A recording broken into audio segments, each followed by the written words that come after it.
যারা আমাকে মা বলে ডাকতে পারি না আল্লাহ, আমাদের মায়েদের রূহের পরে তুমি হাদিয়া পৌঁছে দাও মালিক।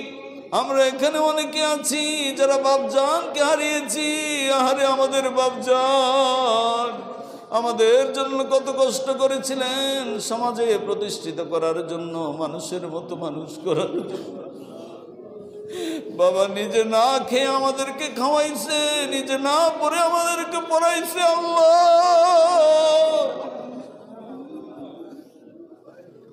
বাবার কত স্মৃতি মনে পড়ে যায়।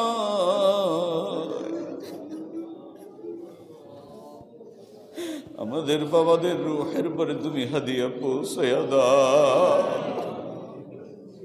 দুনিয়ায় থাকা অবস্থায় যদি তোমার কোনো বিধান লঙ্ঘন করে, তোমার কোনো বিধান, তোমার কোনো হুকুম লঙ্ঘন করে, আল্লাহ সন্তান হিসাবে আজকে আমাদের বাবা মায়ের জন্য তোমার কাছে মাপ চাই। তুমি বাবা মাকে মাফ করে দাও।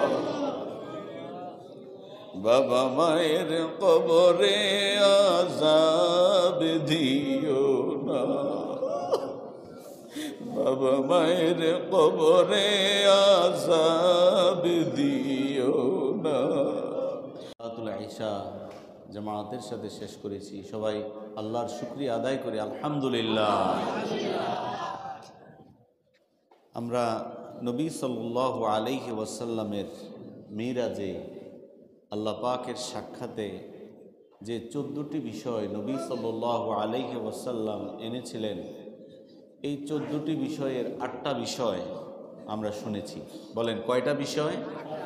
8টা বিষয়। আর বাকি আছে কয়টা? 6টা। এই 6টা বিষয় শুনে মিলাদ হবে। এরপর ইনশাআল্লাহ আমরা দোয়া করে আমরা বাসা বাড়িতে যাব ইনশাআল্লাহ। বলি ইনশাআল্লাহ।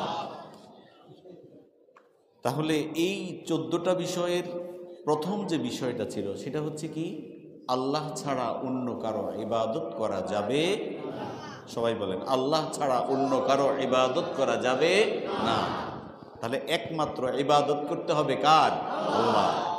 2 নম্বর বিষয় ছিল যে পিতামাতার অনুগত হতে হবে। পিতামাতার সাথে কি সুন্দর আচরণ করবে না খারাপ আচরণ করবে? সুন্দর আচরণ করবে। এটা নির্দেশটা কার? আল্লাহ। মিরাজ থেকে নবী সাল্লাল্লাহু আলাইহি ওয়াসাল্লাম এই 14টা বিষয়ের 2 নম্বর বিষয় ছিল পিতামাতার সাথে সুন্দর আচরণ করা। 3 নম্বর বিষয় ছিল যে নিকটতম আত্মীয় স্বজন যারা, তাদের সাথে কি তাদের হক আদায় করা। 3 নম্বর বিষয় কি? নিকটতম আত্মীয় স্বজনের হক আদায় করা। 4 নম্বর বিষয় ছিল মিসকিনদের অধিকার রক্ষা করা। কাদের? মিসকিনদের। মিসকিনদের অধিকার রক্ষা করা। 5 নম্বর বিষয় ছিল অপচয় না করা। এটা মিরাজে আল্লাহ রাব্বুল আলামিন আপনার আমার নবীকে বিশেষ নির্দেশনা দিয়েছেন। সুবহানাল্লাহ বলেন সুবহানাল্লাহ। তাহলে অপচয় অপব্যয় করা যাবে না। আমরা আয়াত শুনেছি, অপচয় এবং অপব্যয় করা কার ভাই? শয়তানের ভাই। যে অপচয় করে অপব্যয় করে সে হচ্ছে শয়তানের ভাই। 6 নম্বর হচ্ছে কৃপণতা না করা। কৃপণ, বকিল। আরবিতে বলে কি? বকিল। আর বাংলাতে বলে কৃপণ। যতটুকুন খরচ করার দরকার অতটুকুন খরচ করতে হবে, এর থেকে কমও করা যাবে না, বেশিও করা যাবে না। এরপরে 7 নম্বর বিষয় ছিল যে সন্তানদেরকে হত্যা করা যাবে না। অনেকেই ছেলে মেয়েদেরকে কি করে? হত্যা করে ফেলে। ছোট বাচ্চা যখন থাকে অথবা যখন বড় হয়, কোনো অবস্থাতেই ছেলে মেয়েদেরকে হত্যা করা যাবে না। 8 নম্বর বিষয় ছিল ব্যভিচারে, জেনা ব্যভিচারে লিপ্ত হওয়া যাবে। আরো জোরে বলেন, জেনা ব্যভিচারে লিপ্ত হওয়া যাবে না। এটা কার নির্দেশ? আল্লাহ। এই 8 নম্বর বিষয় পর্যন্ত আমরা শুনেছিলাম। 9 নম্বর বিষয় হচ্ছে মানুষকে হত্যা করা যাবে না। আল্লাহ রাব্বুল আলামিন আপনার আমার নবীকে মেরাজের মধ্যে নিয়ে 14টা বিষয় তিনি স্পেশালি দিয়েছিলেন। স্পেশালভাবে 14টা বিষয় দিয়েছিলেন। তার 9 নম্বর বিষয় হচ্ছে কোনো মানব গোষ্ঠীকে, কোনো মানুষকে অন্যায়ভাবে হত্যা করা যাবে না। জোরে বলুন সুবহানাল্লাহ। স্বার্থের জন্য মানুষ মানুষকে হত্যা করে, করে কি করে না? কোথা থেকে আসছে এই হত্যা? হাবিল আর কাবিল থেকে। আদম সৃষ্টির পর থেকেই এই হত্যাকাণ্ড আছে না নাই? আছে। কাবিল যখন হাবিলকে হত্যা করেছিল, কিসের জন্য হত্যা করেছিল? শরীয়তের বিধান ছিল ওই সময় আদম আলাইহিস সালাতু ওয়াস সালামের সময়ে একজন ছেলে একজন মেয়ে জন্মগ্রহণ করত। এই বছরের ছেলের সাথে পরের বছরের মেয়ের সাথে, পরের বছরের ছেলের সাথে আগের বছরের মেয়ের সাথে এমনিভাবে বিবাহ ছিল। যেহেতু হাবিলের ভাগে পড়েছিল সুন্দরী, কাবিল মানতে নারাজ। কাবিল আল্লাহর এই বিধানকে অস্বীকার করলো। ফলশ্রুতিতে কি দাঁড়ালো? কাবিল হাবিলকে হত্যা করেছিল। জোরে বলুন নাউজুবিল্লাহ। তাহলে কি করে? মানুষ মানুষকে হত্যা করে কিসের জন্য? স্বার্থের জন্য।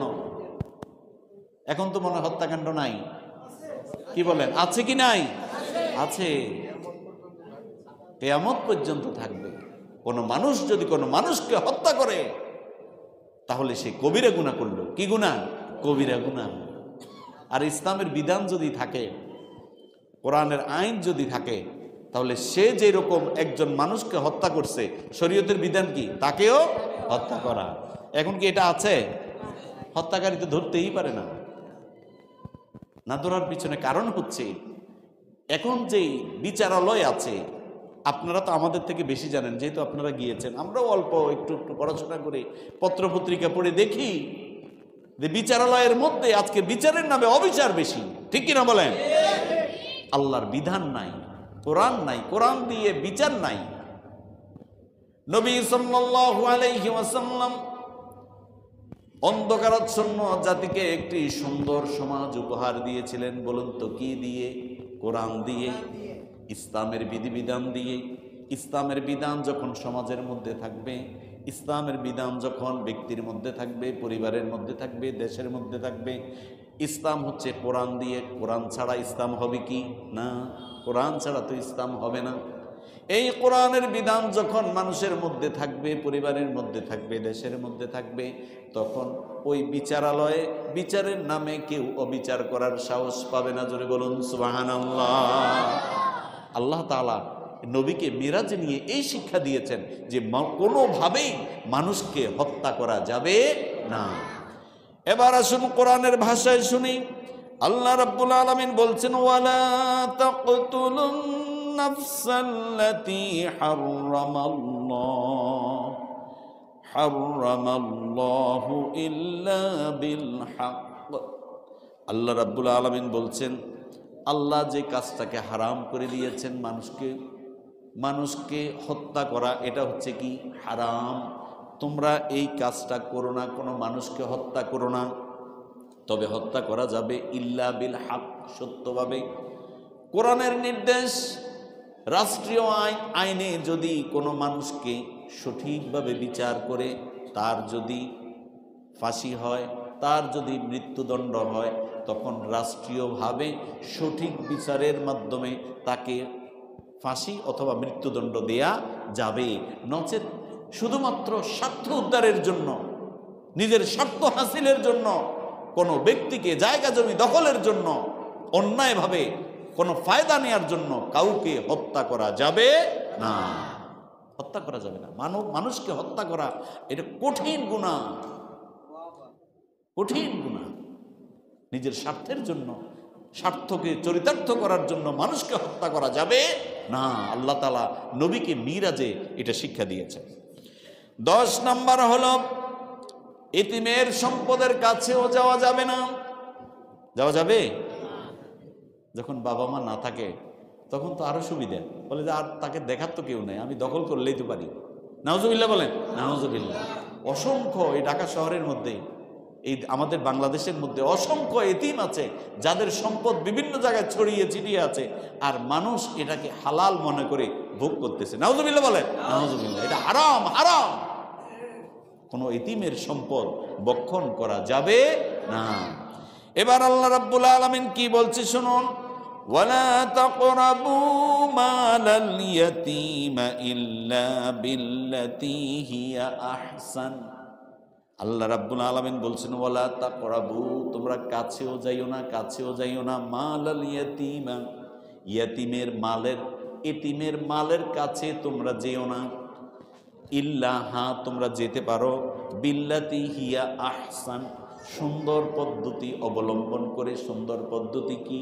তুমি তাকে দেখাশোনা করবা, তুমি তাকে টেক কেয়ার করবা, তুমি তার জন্য খরচ করবা। এই জন্য তোমার খরচের যতটুকুন লাগে শুধু অতটুকুন গ্রহণ করা যাবে। তার মাসে খরচ হয় 5,000 টাকা, তুমি খাতার মধ্যে লিখে রাখলা 10,000 টাকা। এটা কি হকভাবে হইল না? হক হইল না। এতিমের সম্পদ ধ্বংস হইল। যে খাতার মধ্যে লিখে রাখে, তার মাসে খরচ হয়, ছোট মানুষ হয়তো জানে না, লিখে রাখতে পারে না, হিসাব বোঝে না, এতিম, বাবা মা মারা গিয়েছে, মাসে খরচ হয় 5,000 টাকা। একজন জিম্মাদারি নিয়েছে, এখন সে খাতার মধ্যে লিখে রাখলো 10,000 টাকা তার খরচ, বাকি যে 5,000 এটা কি হালাল না হারাম? হারাম। আল্লাহ রাব্বুল আলামিন নিষেধ করেছেন যে ইয়তিমের মালের কাছে তোমরা যেও না, ইল্লা বিল্লাতি হিয়া আহসান। তবে হ্যাঁ, তার পিছনে তোমার 5,000 টাকা খরচ হচ্ছে, তুমি ওইটা লিখে রাখো 5,000, তাহলে ওই তার সম্পদ থেকে 5,000 তুমি খরচ করতে পারবে। বা নসেদ অতিরিক্ত যে টাকা, ওইটা কিন্তু কি হবে? হারাম হবে। নির্দেশটা কার? আল্লাহ। মিরাজে আল্লাহকে নবী শিক্ষা দিয়েছেন। এরপরে 11 নম্বর হচ্ছে প্রতিশ্রুতি পূর্ণ করা, ওয়াদা পূর্ণ করা। আপনি যদি কারো সাথে ওয়াদাবদ্ধ হন, যদি কাউকে ওয়াদা দেন আমি তোমাকে এই জিনিসটা দিব, তাহলে আপনার উপর অবশ্য কর্তব্য, ওয়াজিব হয়ে যায় ওয়াদা রক্ষা করা। হাদিস শরীফের মধ্যে নবী বলেছেন আয়াতুল মুনাফিকি সালাতুন, ইদা হাদ্দাসা কাযিবা ওয়া ইদা ওয়াদা আখলাফা ওয়া ইদা তুমিনা খানা। নবী সাল্লাল্লাহু আলাইহি ওয়াসাল্লাম হাদিসের মধ্যে বলেছেন মুনাফিকের চিহ্ন, মুনাফিকের আলামত হচ্ছে 3টি। এবার বলুন তো কয়টি? আরো জোরে বলেন, কয়টি? কার আলামত? মুনাফিকের আলামত। ইদা হাদ্দাসা কাযিবা, যখন সেই কথা বলে মিথ্যা বলে। কি বলে? না সত্য বলে? মুনাফিকের প্রথম যে বৈশিষ্ট্য নবী সাল্লাল্লাহু আলাইহি ওয়াসাল্লাম হাদিসে বলেছেন, যখন সে কথা বলে কি বলে? মিথ্যা বলে। ওয়াইজা ওয়াদা আখলাফা, যখন সে কারোর সাথে ওয়াদা করে ওয়াদার খেলাপ করে, ওয়াদা রক্ষা করে না। তাহলে ওয়াদা খেলাপ করা কার বৈশিষ্ট্য? মুনাফিকের বৈশিষ্ট্য। আর 3 নাম্বার নবী সাল্লাল্লাহু আলাইহি ওয়াসাল্লাম হাদিসের মধ্যে বলেছেন ওয়া ইদা তুমিনা খানা, যখন তার কাছে কোনো আমানত রাখা হয় তখন সেই আমানতের খেয়ানত করে। জোরে বলুন নাউযুবিল্লাহ। তাহলে এই ওয়াদা রক্ষা না করা কার আলামত? মুনাফিকের আলামত। আর এই মুনাফিকের সম্পর্কে আল্লাহ রাব্বুল আলামিন কোরআনুল কারীমের অন্য জায়গার মধ্যে বলছেন ওয়াল্লাহু ইয়াশহাদু ইন্নাল মুনাফিকিনা লাকাযিবুন। আল্লাহ রাব্বুল আলামিন সাক্ষী দিয়ে বলছেন ওয়াল্লাহু ইয়াশহাদু, আল্লাহ রাব্বুল আলামিন সাক্ষী দিচ্ছেন ইন্নাল মুনাফিকিনা লাকাযিবুন, নিশ্চয়ই যারা মুনাফিক তারা হচ্ছে চরম মিথ্যাবাদী। জোরে বলুন নাউযুবিল্লাহ। তাহলে মুনাফিকরা কি সত্যবাদী না মিথ্যাবাদী? মিথ্যাবাদী।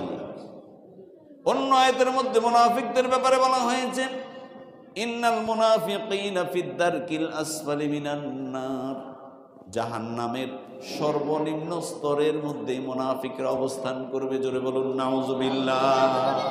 এজন্য ওয়াদা খেলাপ করা যাবে না। আল্লাহ রাব্বুল আলামিন কোরআনুল কারীমের মধ্যে বলছেন ওয়া আউফু বিল আহদি ইন্নাল আহদা কানা মাসউলা। ওয়া আউফু বিল আহদি, তোমরা তোমাদের কৃত ওয়াদাকে পূর্ণ করো। নির্দেশ কার? আল্লাহ। আপনি যদি কাউকে ওয়াদা দেন তাহলে ওইটা পূর্ণ করতে হবে। এই নির্দেশ দিয়েছেন কে? আল্লাহ। এজন্য ওয়াদা দেওয়ার ক্ষেত্রে খুব সাবধানে দিতে হবে। এই জন্য আল্লাহ রাব্বুল আলামিন আয়াতের মধ্যে বলছেন ওয়া আউফু বিল আহদি, তোমরা তোমাদের ওয়াদাকে পূর্ণ করো। ইন্নাল আহদা কানা মাসউলা, কেন তোমরা তোমাদের ওয়াদাকে পূর্ণ করবা?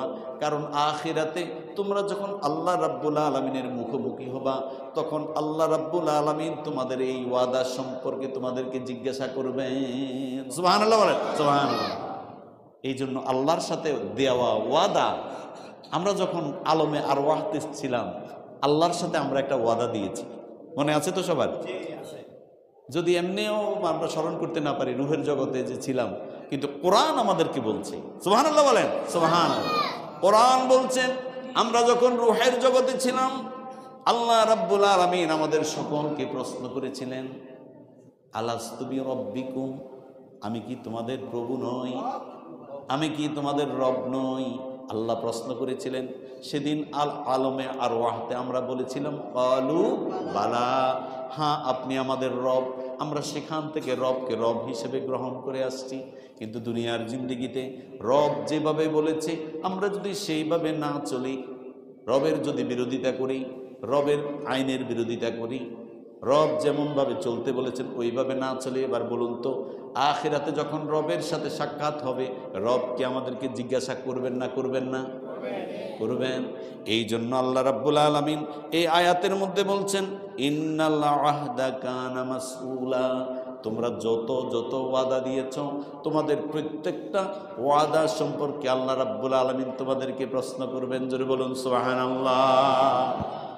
এই মিরাজের মধ্যে আল্লাহ নবীকে আল্লাহ তাআলা এই বিধান দিয়েছেন যে প্রতিশ্রুতি পূর্ণ করো, প্রতিশ্রুতি রক্ষা করো, ওয়াদা পালন করো, কখনো ওয়াদা লঙ্ঘন করা যাবে না। 12 নম্বরে হচ্ছে যখন মাপজোক করবা, নেওয়ার সময় বেশি দেওয়ার সময় কম, এই রকম করা যাবে না। যতটুকুন প্রাপ্য, যে যতটুকুন পাবে তাকে ততটুকুন দিতে হবে, যে যার থেকে যতটুকুন আনা দরকার অতটুকুন আনতে হবে। কোনো অবস্থাতেই মাপে কম বেশি করা যাবে না। এই নির্দেশ দিয়েছেন কে? আল্লাহ। পেঁয়াজের দাম যখন 250 টাকা হয়েছিল, মনে আছে তো আপনাদের? কি যে একটা অবস্থা। কারণ বাজারে এই পূর্ব পাশে যে আপনার মেইন রাস্তা যেটা, এই রাস্তার পূর্ব পাশে কিছু দোকান আছে, কাঁচা বাজার যেটা, কাঁচা বাজারের পিছনে এখানে ওই যে ইলেকট্রিক মার্কেটের সামনে কিছু দোকান আছে, ওখানে কেউ যদি 1 কেজি পেঁয়াজ কিনে 200 গ্রাম কম হয়। এখন পরিবর্তন হয়েছে কিনে জানি না, আমি একবার নিয়েছিলাম এক দোকান থেকে কিনে, আমার কাছে মনে হচ্ছে এখানে 1 কেজি পেঁয়াজ হবে না। পরে আমি অন্য দোকানে গিয়ে মাপ দিলাম, মাপ দিয়ে দেখি 200 গ্রাম নাই। পরে এবার ওখানে আবার গেলাম যে ভাই আপনি আমাকে কতটুকু দিলেন পেঁয়াজ? 1 কেজি। তাই বললাম যে এটা মাপ দেন। তখন সে আবার তার পাল্লা দিয়ে মাপ দিয়েছে। ওই যে হাতে যেগুলো ধরে, এটা কি একটা কায়দা আছে, বিশেষ করে কাগজ যারা কিনে তারাও নাকি এরকম একটু 1 কেজির মধ্যে 1.5 কেজি নিয়ে যায়, আছে কি নাই? আছে।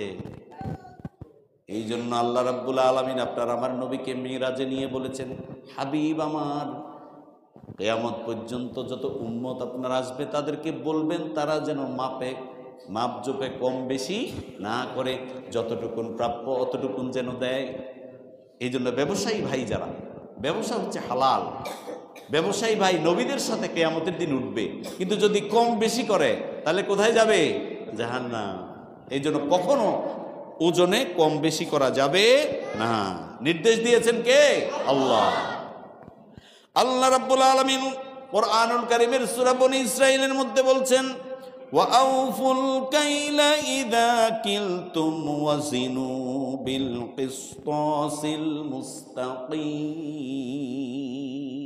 সুবহানাল্লাহ বলেন, সুবহানাল্লাহ। যখন তোমরা মাপ যোগ করবা তখন তোমরা মাপে কম দিও না, মাপে কম দিও না, সঠিক মাপ দিও, আল্লাহ তাআলার নির্দেশ। এই জন্য মাপে কখনো কম দেয়া যাবে না। এরপর আল্লাহ রাব্বুল আলামিন বলেন, যেই বিষয়ে তোমার জ্ঞান নাই ওই বিষয়ে মাথা ঘামাইতে যাইও না। আমরা ওইটার মধ্যে বেশি যাই কি? কম, কিন্তু কম যায় না বেশি যাই? বেশি যাই। একটা বিষয় সম্পর্কে কোনো জ্ঞান নাই, মন্তব্য করে ফেলাই যে না এটা তো এরকম না হইয়া এরকম হইলে তো ভালো হইতো। আরে এটা কি তোমার জ্ঞান আছে?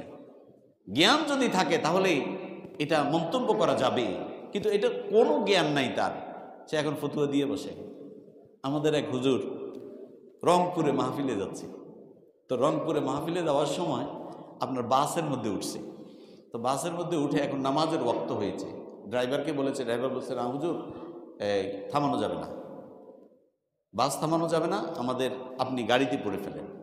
তো এখন হুজুর এবার নামাজ পড়বে, ঢাকা থেকে যেহেতু যাচ্ছে, তো অনেক সময় দেখা যায় যে দিক হারিয়ে ফেলে।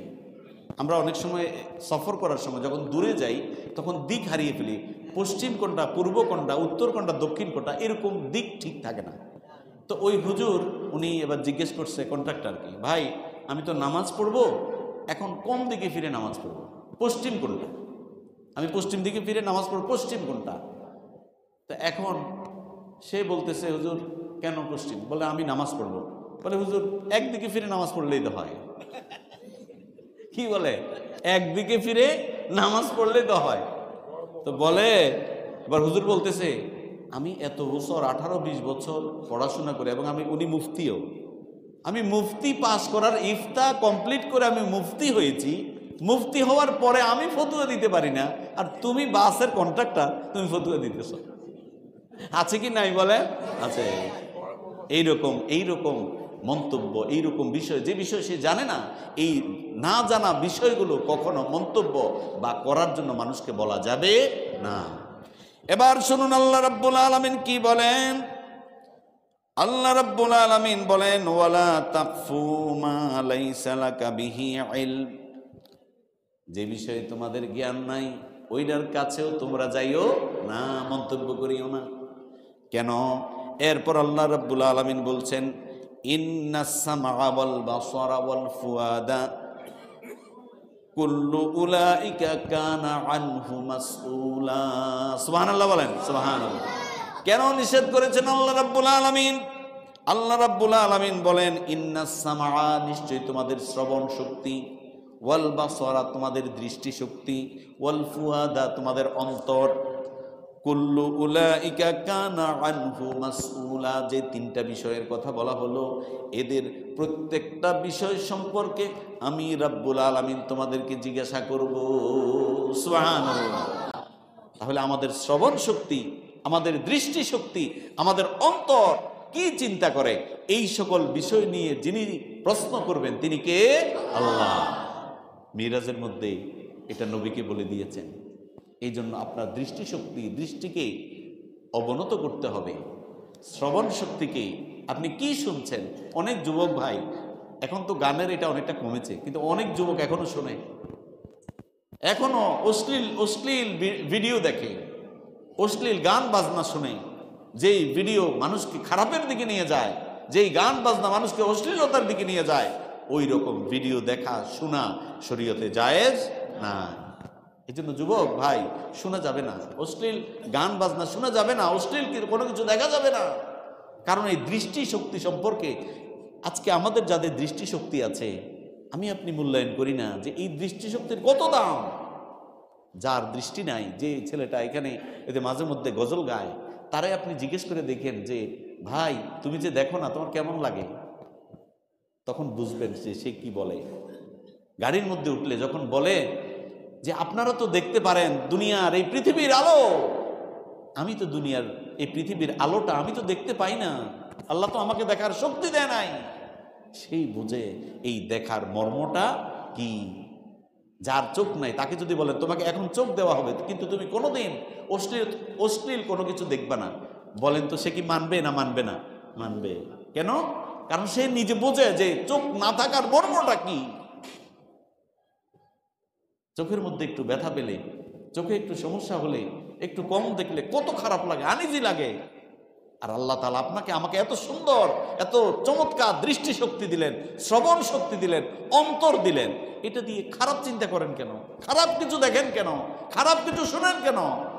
এই জন্য আল্লাহ রাব্বুল আলামিন এই আয়াতের মধ্যে বলছেন যে কুল্লু উলাইকা কানা আনহু মাসউলা, তোমাদের দৃষ্টি শক্তি, তোমাদের শ্রবণ শক্তি, তোমাদের অন্তর, এগুলোর প্রত্যেকটা বিষয়ে দুনিয়াতে কি কি করেছে এগুলো কিন্তু আমার কাছে জবাবদিহি করতে হবে।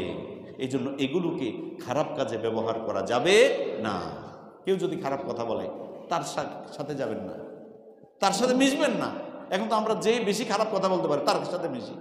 আলহামদুলিল্লাহ, আমরা যারা নামাজ কালাম পড়ি আমরা ওদেরকে ঘৃণা করি, যে কথায় কথায় গালি দেয়, কথায় কথায় মানে আছে না এরকম মানুষ আছে। এগুলো বন্ধ করতে হবে, সমাজের মধ্যে এগুলো বন্ধ করতে হবে। আল্লাহ তাআলা নিষেধ করেছেন, যে এই জন্য তিনি বলেছেন যে তোমাদের এই সকল বিষয়গুলোকে, তোমার যে বিষয়ে জ্ঞান নাই ওই বিষয়ে তুমি নাক গলাতে যেও না। এরপরে 14 নম্বর আল্লাহ রাব্বুল আলামিন বলেন, তুমি যখন পৃথিবীতে চলবা, পৃথিবীতে গর্ব এবং অহংকার করে তুমি চলো না। কিভাবে? বিনয়তার সাথে চলো। আজকে তো কিছু কিছু মানুষ আছে এমন যে সমাজে হয়তো একটু মর্যাদা বেশি, দেশের মধ্যে হয়তো বড় চাকরি করে, গাড়ি বাড়ির মালিক হয়েছে, টাকা পয়সা আছে, বড় লেখাপড়া করেছে, অনেক কিছু হয়েছে, মানুষকে মানুষ মনে করে না। নাউজুবিল্লাহ বলেন, নাউজুবিল্লাহ। এই জন্য আল্লাহ রাব্বুল আলামিন বলেছেন যে এই পৃথিবীতে তোমরা গর্ব এবং অহংকার করে চলো না। এবার কোরআনের ভাষায় বলি, ওয়ালা তামশি ফিল আরদি মারাহা, তোমরা জমিনে গর্ব এবং অহংকার করে চলো না। কেন? ইন্নাকা লান তাখরিকাল আরদা ওয়া লান তাবলাগাল জিবাল। আল্লাহ রাব্বুল আলামিন বলেন, নিশ্চয়ই তুমি তো ভূপৃষ্ঠকে কখনো বিদীর্ণ করতে পারবে না। আমরা যদি জমিনকে বলি, এই জমিন ফুটা হও, আমি নিচের দিকে যাবো, জমিন শুনবে? এটা কোদাল দিয়ে খুঁড়তে হবে, তারপর ওই যে সকল যন্ত্র আছে ওইগুলো দিয়ে খুঁড়লে এরপর এটা নিচের দিকে আপনি যাইতে পারবেন। কিন্তু আপনি যদি এমনি নির্দেশ করেন, আল্লাহ পাক যদি নির্দেশ করে, যে শুরুতেই যে বলেছিলাম, আল্লাহ পাক যদি বলে কুন হও ফায়াকুন, সাথে সাথে হয়ে যায়, দেরি হয় না। এই জন্য আপনি যদি জমিনকে নির্দেশ করেন যে জমিন তুমি এই ফুটা হয়ে যাও, তুমি আলাদা হও, জমিন কি শুনবে? না। তাহলে আমরা জমিনকে তো শুনাইতে পারি না, কেন আমরা জমিনে অহংকার করব? ঠিক আল্লাহ রাব্বুল আলামিন এমনিভাবে বলছেন, তুমি যদি উচ্চতায়, তুমি কখনো পর্বত পরিমাণ যেতে পারবে না। পর্বতের পরিমাণ, যেমন পাহাড় দিকে যদি আমরা তাকাই, আমরা যারা মক্কা শরীফে গিয়েছি, জাবালে সুরের মধ্যে তাকাইলে এইভাবে তাকাইতে হয়, ঠিক না? কত বড় বড় পাহাড়, চট্টগ্রাম, খাগড়াছড়ি, রাঙ্গামাটি, ওই দিকে যারা গিয়েছেন, বিশাল বিশাল পাহাড়, ঠিক কিনা বলেন? তাহলে একটা মানুষ এই পাহাড়ের সমান কি হতে পারবে কখনো? না। এই জন্য আল্লাহ রাব্বুল আলামিন বলছেন, তুমি জমিনকে, ভূপৃষ্ঠকে তুমি কখনোই বিদীর্ণ করতে পারবে না। তুমি পাহাড় পরিমাণ হতে পারবে না, তাহলে পাহাড় পরিমাণও হতে পারবে না। জমিনকে ভূপৃষ্ঠকে বিদীর্ণ করতে পারবে না, তাহলে যারা এই পাহাড় এবং জমিন যার কথা শুনে তুমিও তার কথা শোনো। জোরে বলুন সুবহানাল্লাহ। জমিন এবং পাহাড় এবং পৃথিবীর সমস্ত কিছু যার কথা শুনে তুমিও তার কথা শোনো, সুবহানাল্লাহ। এই জন্য জমিনে অহংকার করা যাবে না। আল্লাহ রাব্বুল আলামিন কোরআনুল কারীমের মধ্যে বলছেন, ওয়াইবাদুর রহমানিল্লাযীনা ইয়ামশুনা আলাল আরদি হাওনা।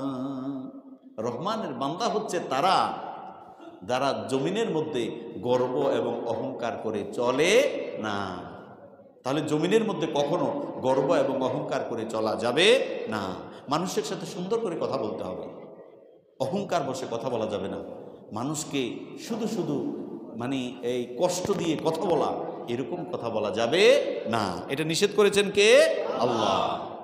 এই 14টা কর্মসূচি আল্লাহ তাআলা আপনার আমার নবীকে মেরাজের রাতে স্পেশালি তিনি দিয়েছেন। সুবহানাল্লাহ বলেন, সুবহানাল্লাহ। তাহলে এই 14টা বিষয় আমাদের মেনে চলা দরকার নাকি ছেড়ে দেওয়া দরকার? মেনে চলা দরকার।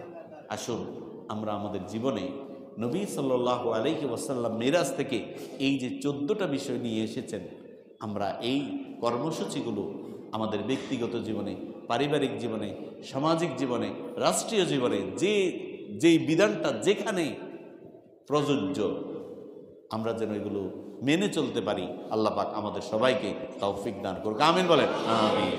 আর নবীজির মিরাজ হচ্ছে সত্য। নবীজির মিরাজ কি? এটাকে অস্বীকার করা যাবে?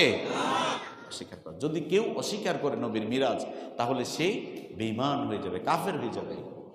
কারণ এটা কোরআন দ্বারা এবং হাদিস দ্বারা, সহিহ হাদিস দ্বারা প্রমাণিত নবীর মিরাজ সত্য। তবে আরেকটা বিষয় হচ্ছে, মিরাজকে নিয়ে একটা বিতর্ক আছে। যেমন অনেক মানুষ বলে, অনেকেই বলে যে এটাকে মানে বেদাত বলতে বলতে এখন এমন একটা অবস্থা হয়েছে যে মানুষ আজকে কোনটার মধ্যে যে আসবে, কোন ইবাদতটা করবে, আজকে মানুষ হারিয়ে ফেলেছে। এজন্য আমরা যে এই যে দিনের আল্লাহ পাকের এই 14টা বিষয়ের কথা শুনলাম, মিরাজের কথা শুনলাম, নবী আল্লাহর সাথে সাক্ষাৎ করতে গিয়েছিলেন, কারণটা কি ছিল, এই যে আমরা এত কিছু জানলাম, এর দ্বারা উপকার হয়েছে না অপকার হয়েছে? উপকার হয়েছে। তাহলে উপকার যদি কোনো বিষয়ে হয়, তাহলে আপনারা এটা নিষেধ করেন কেন? এত বেদাত বেদাত করেন কেন? কই মানুষকে তো আল্লাহর দিকে আনতে পারেন না, শুধু তো দূরে ঠেলে দিচ্ছেন। এই জন্য যারা এরকম মানুষকে দূরে ঠেলে দেয়, আমরা তাদের সাথে তাদের কথা শুনবো না। যারা মানুষকে আল্লাহর সাথে পরিচয় করায় দেয়, আল্লাহর সাথে সম্পর্ক করায় দেয়, আল্লাহর সাথে সম্পর্ক জুড়িয়ে দেওয়ার জন্য চেষ্টা সাধনা করে, আমরা তাদের সাথে থাকবো ইনশাআল্লাহ। বলি ইনশাআল্লাহ। আল্লাহ তাআলা আমাদের সকলকে মিরাজের এই শিক্ষা গ্রহণ করে আমরা যেন আমাদের জীবনে আমল করতে পারি, আল্লাহ তৌফিক দান করুক। আমিন বলেন আমিন। মিরাজের নির্ধারিত কোনো নামাজ নাই, যে মিরাজের উপলক্ষে রোজা, এগুলো নাই। কিন্তু আপনি যদি এমনি রজব মাসে নবী সাল্লাল্লাহু আলাইহি সাল্লাম, আমি এক বর্ণনায় দেখেছি রজব মাসে নবী 10টা নফল রোজা রাখেছেন। কয়টা? 10টা। আপনি যদি নফল হিসেবে রাখেন তাহলে কোনো অসুবিধা নাই। আপনি যদি নফল ইবাদত করেন, যেমন এখন আপনি নফল ইবাদত করবেন, আজকে 6 রাকাত, 8 রাকাত, 10 রাকাত নফল পড়লেন, শেষ রাতে উঠে আপনি তাহাজ্জুদ পড়লেন, একটু কান্নাকাটি করলেন, এটা কি নিষেধ আছে? নিষেধ নেই, আপনি এগুলো করবেন। বাকি যে মিরাজের নিয়তে করার দরকার নেই, কিন্তু মিরাজটাকে আমরা বিশ্বাস করব, মিরাজটাকে কি করব? বিশ্বাস করব। কিন্তু মিরাজের নিয়তে আমরা রোজা রাখবো না। রোজা রাখবো, নফল রোজা রাখবো কার জন্য? আল্লাহর জন্য। নফল নামাজ পড়বো কার জন্য? আল্লাহর জন্য। আল্লাহ তাআলা আমাদের সকলকে এই মিরাজুন নবী থেকে শিক্ষা গ্রহণ করে আমরা যেন আমাদের জীবনটাকে আমল দিয়ে, নামাজ দিয়ে, রোজা দিয়ে সাজাইতে পারি, নেক আমল দিয়ে সাজাইতে পারি, আল্লাহ তৌফিক দান করুন। সবাই আমিন বলেন আমিন। আমরা যারা আজকে আসছি, আমি সহ আমরা সকলেই গুনাহগার। আমরা জীবনে গুনাহ করি নাই এমন কেউ বলতে পারবো? আমাদের সকলকে আল্লাহর কাছে যেতে হবে। আল্লাহ বলেছেন ওয়াবতাগু ইলাইহিল ওয়াসিলা, তোমরা ওসিলা তালাশ করো, তাহলে আল্লাহ তাআলা যে কোনো একটা ওসিলা আমাদেরকে মাফ করবেন। আজকে মাগরিবের নামাজের পর থেকে এতক্ষণ পর্যন্ত আমরা যে এখানে বসে আছি, কার সন্তুষ্টির জন্য? আল্লাহ। আমাদেরকে দুনিয়ার কেউ কোনো কিছু দিবে অথবা খাবার দিবে, কোনো কিছু এরকম কোনো আয়োজন আছে না। আমরা সবাই জেনে বুঝে বসেছি, যেই সময়টুকুন ব্যয় করেছি একেবারে কার জন্য? আল্লাহ। এই জন্য আমরা সবাই নিয়ত করব, আল্লাহ আমার জীবনের কোনো আমল যদি কবুল না হয়, এই মেরাজুন নবী সাল্লাল্লাহু আলাইহি ওয়াসাল্লাম উপলক্ষে আজকে যে সময়টুকুন ব্যয় করলাম, এইটুকুন তুমি কবুল করে আমাদের জীবনের গুনাহ খাতা তুমি মাফ করে দাও। তাহলে আল্লাহ মাফ করতে পারেন কি না? এই জন্য আমরা নিয়ত করব এবং আল্লাহর কাছে কায় মনোবাক্যে প্রার্থনা করব, যখনই দোয়া করব তখনই দিল থেকে যেন কথাগুলো আসে। আমরা যদি দেখি আমাদের আশেপাশে কত মানুষ চলে গেছে, আপনি চিন্তা করে দেখেন, আপনার যদি গ্রামের বাড়ি থাকে ওখানে চিন্তা করে দেখেন, অথবা শহরে যদি বড় হন, তাহলে আশেপাশে দেখেন কত মানুষ আপনার বয়সী, আপনার বয়স থেকে কম চলে গেছে। আমাদেরকে আল্লাহ তাআলা দয়া করে এখনো বাঁচিয়ে রেখেছে। আমরাও তো একদিন চলে যাব, কি বলেন? যাব কি যাব না? যাব, আল্লাহর কাছে যাব। এই জন্য আমরা যেন বেশি বেশি নেক আমল করতে পারি, এই জন্য আল্লাহর কাছে সবসময় দোয়া করব। তো আমরা এখন দোয়া করব, তার আগে সবাই আউযু বিল্লাহি বিসমিল্লাহর সাথে সূরা ফাতিহা একবার, সূরা ইখলাস 3 বার, দুরূদ শরীফ কয়েকবার পড়ি। আউযু বিল্লাহি মিনাশ শাইতানির রাজীম। আলহামদুলিল্লাহি রাব্বিল আলামিন ওয়াল আকিবাতু লিল মুত্তাকিন ওয়াস সালাতু ওয়াস সালামু আলা আশরাফিল আনবিয়াই ওয়াল মুরসালিন وآله وأصحابه أجمعين. ربنا ظلمنا أنفسنا وإن لم تغفر لنا وترحمنا لنكونن من الخاسرين. ربنا آتنا في الدنيا حسنة وفي الآخرة حسنة وقنا عذاب النار. اللهم بارك لنا في رجب وشعبان وبلغنا رمضان وبلغنا رمضان আয় আল্লাহ পাক পরওয়ারদিগারে আলম সেই মাগরিবের নামাজের পর থেকে শুরু করে এতক্ষণ পর্যন্ত পবিত্র মেরাজুন নবী সাল্লাল্লাহু আলাইহি ওয়াসাল্লাম উপলক্ষে আমরা কিছু আলোচনা করে কোরআন এবং হাদিসের আলোকে কিছু আলোচনা করে এবং শুনে ঈশার নামাজ আমরা জামাতের সহিত আদায় করেছি। আয় আল্লাহ নবী পাকের উপরে দরুদ ও সালাম প্রেরণ করে সূরা ফাতিহা সূরা ইখলাস দরুদ শরীফ ইস্তিগফার পড়ে আমরা তোমার শাহী দরবারে ছোট ছোট দুখানা হাত উত্তোলন করে দিল। আমাদের প্রত্যেকের হাতগুলোকে তোমার আরশের দরবারে কবুল করে নাও। আমরা দুনিয়ার কোন রাজা বাদশার কাছে হাত পাতি নাই, আমরা দুনিয়ার কোন নেতা নেত্রীর কাছে হাত পাতি নাই, আমরা দুনিয়ার কোন মানুষের কাছে হাত পাতি নাই। আমরা হাত পেতেছি আমাদের রব, আমাদের মালিকের কাছে। আল্লাহ তোমার শাহী দরবারে আমরা হাত তুলেছি। আল্লাহ আমাদের প্রত্যেকের হাতগুলোকে তোমার আরশের দরবারে কবুল করে নাও। মালিক যতটুকু সওয়াব তুমি মঞ্জুর করেছো ওরা লক্ষ কোটি গুণ বাড়িয়ে আমাদের প্রিয় নবী দু জাহানের সরদার নবী কুল শিরোমণি আখিরি নবী সৈয়দুল মুরসালিন সৈয়দুল আম্বিয়া হযরত মুহাম্মদুর রাসূলুল্লাহ সাল্লাল্লাহু আলাইহি ওয়াসাল্লামের রওজা মুবারকে হাদিয়া পৌঁছায়া দাও। নবীজির সাথে দুজন সাহাবী সোয়া হযরত আবু বকর হযরত ওমর রাদিয়াল্লাহু তাআলা আনহুমা তাদের রূহের পরেও তুমি হাদিয়া পৌঁছায়া দাও। জান্নাতুল মুআল্লা জান্নাতুল বাকির গুলস্তানে যত সাহাবায়ে কেরাম যত মানুষ হয়ে গেল প্রত্যেকের রূহের পরে তুমি হাদিয়া পৌঁছায়া দাও। तमाम বিশ্বের বুকে যত মুমিনিন মুমিনাত মুসলিমিন মুসলিমাত যারা পরিমাণ ঈমান নিয়ে অন্ধকার কবরে শুয়ে গেল প্রত্যেকের রূহের পরে তুমি হাদিয়া পৌঁছায়া দাও। আখাসুল খুসুস আমরা যারা হাত তুললাম আমরা এখানে অনেকে আছি যাদের মা আছে বাবা নাই, যাদের বাবা আছে মা নাই, এমন হতভাগা আছি যাদের মাও নাই বাবাও নাই। আমাদের মা আমাদের জন্য কত কষ্ট করেছিলেন, 10 মাস 10 দিন মা আমাদেরকে পেটে ধারণ করেছিলেন। আহারে কত কষ্ট সহ্য করেছেন মা। মাকে আমরা পেটে থাকা অবস্থায় কত লাথি মেরেছি, গুঁতা দিয়েছি।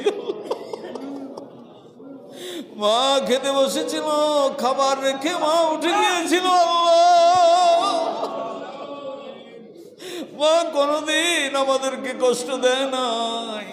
দুনিয়ায় আসার পরে মা কত কষ্ট করেছে।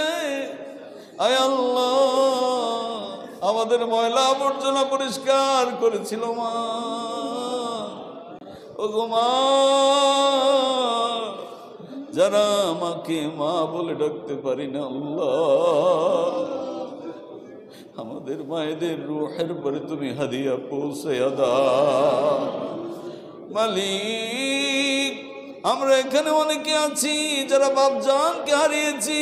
আহারে আমাদের বাপজান আমাদের জন্য কত কষ্ট করেছিলেন, সমাজে প্রতিষ্ঠিত করার জন্য, মানুষের মতো মানুষ করার জন্য। বাবা নিজে না খেয়ে আমাদেরকে খাওয়াইছে, নিজে না পরে আমাদেরকে পড়াইছে। আল্লাহ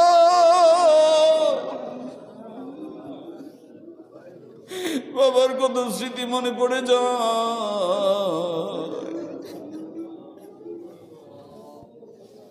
আমাদের বাবাদের রূহের পরে তুমি হাদিয়া পৌঁছায়া দাও। দুনিয়ায় থাকা অবস্থায় যদি তোমার কোনো বিধান লঙ্ঘন করে, তোমার কোনো বিধান তোমার কোনো হুকুম লঙ্ঘন করে আল্লাহ সন্তান হিসাবে আজকে আমাদের বাবা মায়ের জন্য তোমার কাছে মাপ চাই, তুমি বাবা মাকে মাফ করে দাও। বাবা মায়ের কবরে আযাব দিও না, বাবা মায়ের কবরে আযাব দিও না। মালিক, আমরা তোমার শিখানো দোয়াই করি, ওয়াকুর রব্বিরহামহুমা কামা রব্বায়ানি সগীরা, রব্বিরহামহুমা কামা রব্বায়ানি সগীরা। মালিক, আমরা যারা হাত তুললাম, আমাদের মতো অপরাধী, আমাদের মতো পাপী, আমাদের মতো গুনাহগার তোমার আসমানের নিচে জমিনের উপরে আর কেউ নাই, কেউ নাই আল্লাহ।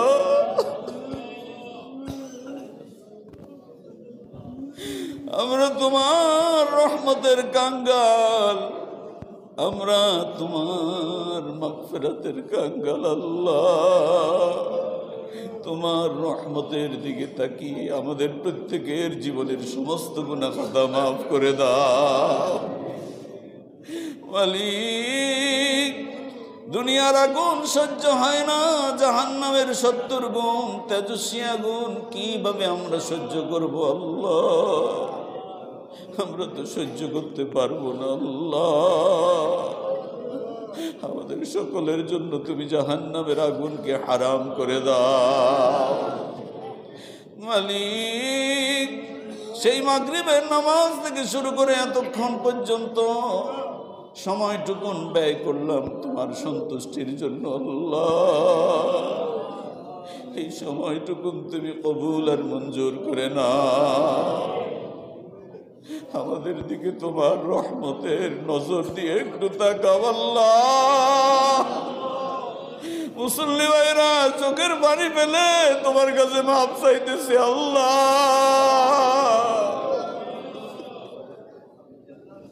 দুনিয়াতে বিপদে পড়লে কত মানুষ আগায় আসে, কত মানুষ সহযোগিতা করে। কবর এমন একটি জায়গা যেখানে কোনো সাহায্যকারী থাকবে না, যেখানে কোনো কেউ সহযোগিতা করতে পারবে না আল্লাহ। ওই অন্ধকার কবরে তুমি ছাড়া আর কেউ থাকবে না আল্লাহ। আয় আল্লাহ, কবরে যাওয়ার আগে আগে আমাদের প্রত্যেকের জীবনের সমস্ত গুনাহ খাতা মাফ করে দাও। সাহাবায়ে কেরাম কবর দেখলে এত কান্নাকাটি করতো আল্লাহ। আমতলায়, জামতলায়, বাসতলায়, পুকুর ধারে, রাস্তার ধারে, মসজিদের পাশে কত কবরস্থান আমরা দেখি। কত মানুষের জানাজা পড়লাম, কত মানুষের জানাজা পড়ালাম, কত মানুষকে গোসল দিলাম, কত মানুষকে কাফন পরালাম, কত মানুষকে কবরে নামালাম। এমন একদিন এসে যাবে মানুষ আমাদেরকে দেখতে আসবে আল্লাহ। আমাদের লাশ দেখতে আসবে মানুষ, নাম বলবে না, বলবে লাশ কোথায়, লাশ কোথায়। একটা গ্রুপ রেডি হয়ে যাবে, বাজার থেকে মার্কিন কাপড় নিয়ে আসবে, আর একটা গ্রুপ থাকবে তারা কবর খোলা শুরু করে দিবে আল্লাহ। সেদিন আমরা তো কোনো কথা বলতে পারবো না আল্লাহ। অন্ধকার কবরে কিভাবে আমরা একা একা থাকবো আল্লাহ। রাতের বেলা কবরের পাশ দিয়ে যখন যাই কত ভয় লাগে আমাদের আল্লাহ। ওই কবরের মধ্যে একা একা থাকতে হবে আল্লাহ। তুমি আমাদের সাথী হয়ে যেও আল্লাহ, তুমি আমাদের সাথী হয়ে যেও আল্লাহ। কবরে আমাদেরকে কষ্ট দিও না আল্লাহ। কবরের কথা মনে করে করে জীবনটাকে তৈরি করার তৌফিক নসিব করে দাও। আমাদের সকলকে বেশি বেশি নেক আমল করার তৌফিক নসিব করে দাও। গুনাহের প্রতি তুমি ঘৃণা জন্মাইয়া দাও। তোমার নবীর মেরাজ সত্য, তোমার নবী তোমার সাথে সাক্ষাৎ করেছিল আল্লাহ। আমরা সকলে বিশ্বাস করে আল্লাহ নবীর মেরাজের আলোচনা করে এবং শুনে আয় আল্লাহ ছোটখাটো যতটুকু আমল করেছি সব কিছু তোমার আরশের দরবারে কবুল করে না। কাল কিয়ামতের ময়দানে আল্লাহ কোটি কোটি মানুষের সামনে আমাদেরকে গুনাহগার বলে তুমি লজ্জা দিও না আল্লাহ। তুমি যদি হিসাব নাও আমরা হিসাব দিয়ে জান্নাতে যেতে পারবো না আল্লাহ। তুমি আমাদেরকে বেহিসাবে জান্নাত দিয়ে দিও আল্লাহ। তুমি আমাদেরকে বেহিসাবে জান্নাত দিয়ে দিও আল্লাহ।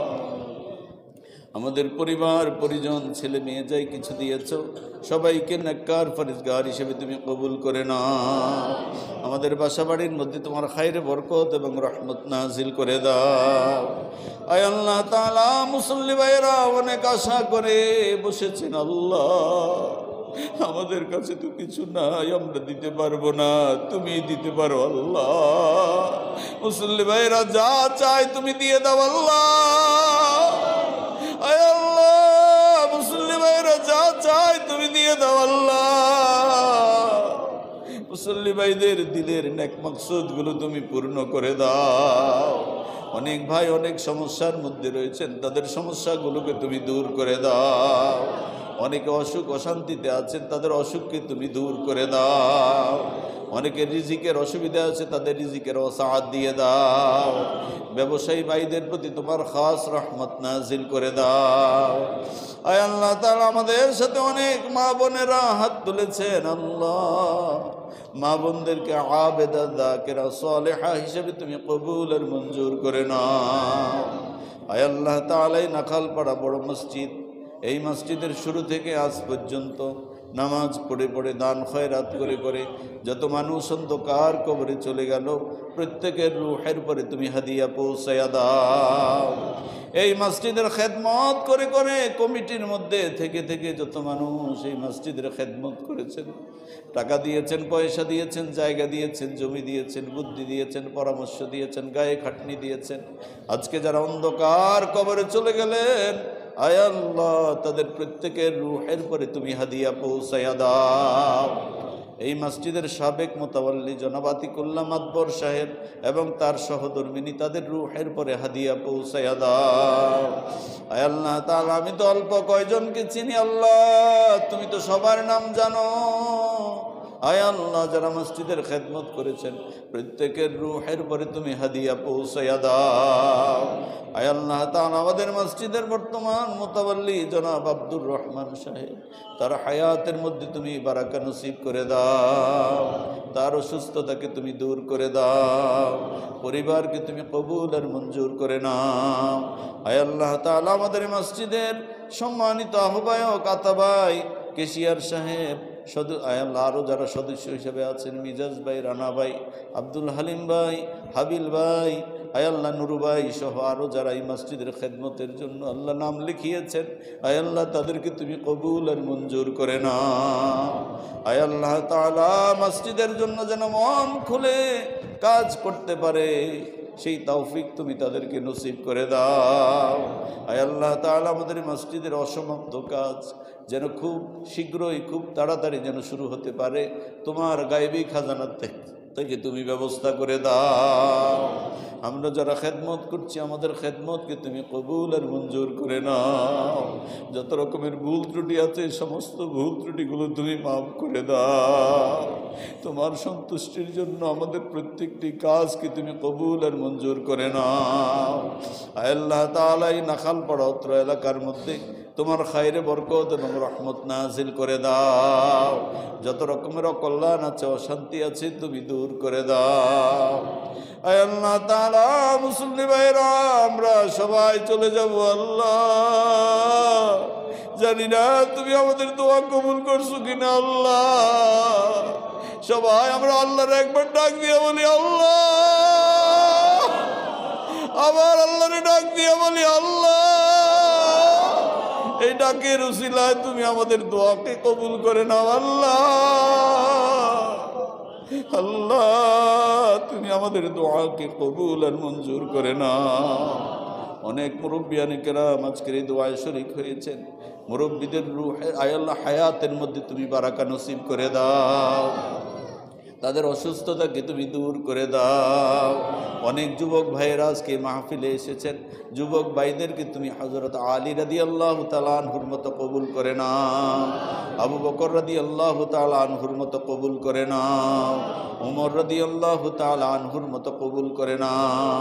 আয় আল্লাহ অনেক বাচ্চারা এসেছেন, তাদেরকেও তুমি কবুল আর মঞ্জুর করে নাও। পিতামাতার চক্ষু শীতলকারী সন্তান হিসেবে কবুল করে নাও। আমাদের যাদের ছেলে মেয়েরা লেখাপড়া করে তার উন্নতি নসিব করে দাও। আয় আল্লাহ তাআলা আমরা যারা এখনো মক্কাতুল মুকাররমা মদিনাতুল মুনাওয়ারায় যেতে পারি নাই, জীবনে একটিবার হলেও যাওয়ার তুমি তৌফিক করে দাও। যারা গিয়েছি বারবার যাওয়ার তুমি তৌফিক করে দাও। নবীর রওজার সামনে দাঁড়াইয়া নবীকে সালাম দেওয়ার তুমি তৌফিক করে দাও। আয় আল্লাহ তাআলা তোমার হাবিবের তোফাইলে আমাদের দোয়াকে তুমি কবুল আর মঞ্জুর করে নাও। তুমি আমাদের দোয়া কবুল করেছো, এই আশায় আমরা হাত নামাইতেছি। আল্লাহ দয়া করে যা বলতে পেরেছি, যা বলতে পারি নাই, সব কিছু তুমি কবুল আর মঞ্জুর করে নাও। ওয়াসাল্লাল্লাহু তাআলা আলা খায়রি খালকিহি ওয়া নূরি আরশিহি মুহাম্মাদিন ওয়া আলিহি ওয়া আসহাবিহি আজমাইন। واجعل آخر كلامنا عند الموت شهادة لا إله إلا الله محمد رسول الله।